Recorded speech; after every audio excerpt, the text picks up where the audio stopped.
ବିରୋଧୀ ଦଳ ଯେଉଁ ଭୂମିକା ନେଉଛି ମୋତେ ଆଶ୍ଚର୍ଯ୍ୟ ଲାଗୁଛି, କାରଣ ଏଇଟା ତାଙ୍କୁ ଗୋଟେ ଅବସର। ସେମାନେ ରାଜ୍ୟପାଳଙ୍କର ଅଭିଭାଷଣ ଉପରେ ସରକାରଙ୍କୁ ବ୍ୟାପକ ସମାଲୋଚନା କରିପାରନ୍ତି, ସଜେସନ ଦେଇପାରନ୍ତି, କିନ୍ତୁ ସେଇଟା ନ କରିକିରି ଏମାନେ ହାଉସକୁ ଷ୍ଟଲ୍ କରୁଛନ୍ତି। ଏତଦ୍ୱାରା ଏମାନେ ସରକାରଙ୍କୁ ଯେଉଁ ସମାଲୋଚନା କରିବାର ସୁଯୋଗ ପାଇବାର କଥା ସେଥିରୁ ବଞ୍ଚିତ ହେଉଛନ୍ତି। ତାଙ୍କୁ କିଏ ଉପଦେଶ ଦଉଛି କିଏ ଜାଣେ, ତାକୁ ନମସ୍କାର। ଯିଏ ଉପଦେଶ ଦଉଛି ସେ ବହୁତ ବଡ଼ ବିଜ୍ଞ ଲୋକଟେ ହେଇଥିବ ନିଶ୍ଚିତ ଭାବରେ, ନହେଲେ ଏମିତିଆ ଉପଦେଶ ଦିଅନ୍ତାନି। ଆରେ ଷ୍ଟ୍ରାଟେଜି କ'ଣ ଗୋଟେ, ଏଇଟା ତ ସରକାରୀ ଦଳର ଏଜେଣ୍ଟ ଭଳିଆ କାମ କଲେ।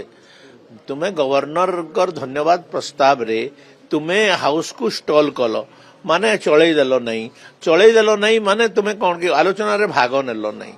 ଏଇଟା ଗୋଟେ ତୁମର ପାଇଁ ଗୋଟେ ସୁବର୍ଣ୍ଣ ସୁଯୋଗ ଥିଲା।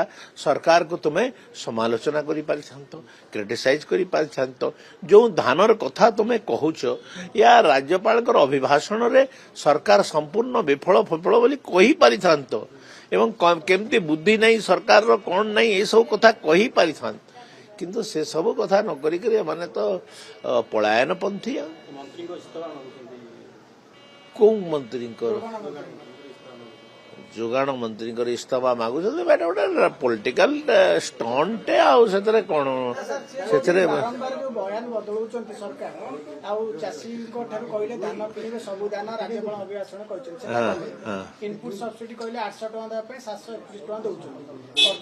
$800 କହିନାହାନ୍ତି, ଟୋଟାଲ କହିଛନ୍ତି 3100 ଟଙ୍କାରେ ଧାନ କିଣା ଯିବ। ଯଦି ସେ ଭିତରେ କେନ୍ଦ୍ର ସରକାର ତାର ଧାନର ରେଟ୍ ପ୍ରକ୍ୟୁରମେଣ୍ଟ ରେଟ୍ ବଢେଇ ଦେଲା, ସେଥିରେ କି କ'ଣ ରାଜ୍ୟ ସରକାର ଦାୟୀ ହେବେ?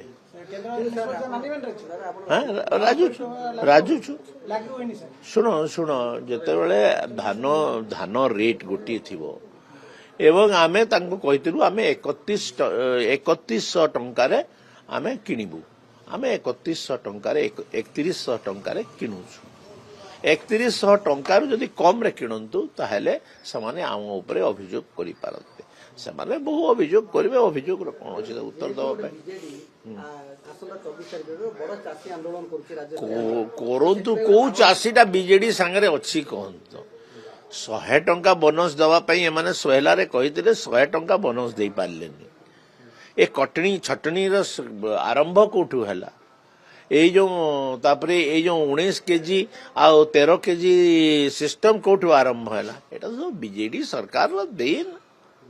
ଆଉ ଯଦି ବିଜେଡି ସରକାରର ସବୁ ଦେୟ, ତାହେଲେ ଏମାନେ କ'ଣ ପାଇଁ କ୍ରିଟିସାଇଜ କରୁଛନ୍ତି?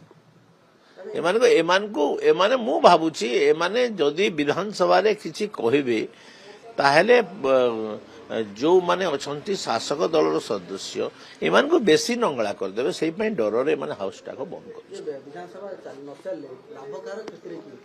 ଲାଭ ତ ସରକାରକୁ ଉତ୍ତର ଦେବାକୁ ପଡିବନି, କିଛି କରିବାକୁ ପଡିବନି। ସରକାର ଆରାମସେ ବସିଥିବ, ମାନେ ନାହିଁରେ ଘିଅ ଲଗେଇକି ଶୋଇବ। ଓପୋଜିସନ ତା କାମ କରିବା କଥା। ମୁଁ ଲିଡର ଅଫ୍ ଓପୋଜିସନ ଥିଲି। ମୁଁ କେତେବେଳେ ହାଉସ ଷ୍ଟଲ୍ କରିବାର ଦେଖିଛ କି? କେବେ ଦେଖେ? ହାଉସ ଷ୍ଟଲ୍ ଯେତେବେଳେ କରାଯାଏ ଗୋଟେ ନିୟମକୁ ବହିର୍ଭୂତ କାମ କରିଥିଲେ। ବିଧାନସଭାର ରୁଲ ଆଣ୍ଡ ପ୍ରୋସିଜିଓରକୁ ଏମାନେ ଯଦି ବାହ୍ୟାତ କରିଥିବେ ଏବଂ ତାଙ୍କର ଏକଛତ୍ରବାଦୀ ହିସାବରେ ବିଧାନସଭାକୁ ଚଳାଇବାକୁ ଚେଷ୍ଟା କରିବେ, ସେତେବେଳେ ହାଉସକୁ ଷ୍ଟଲ୍ କରାଯିବ ନା।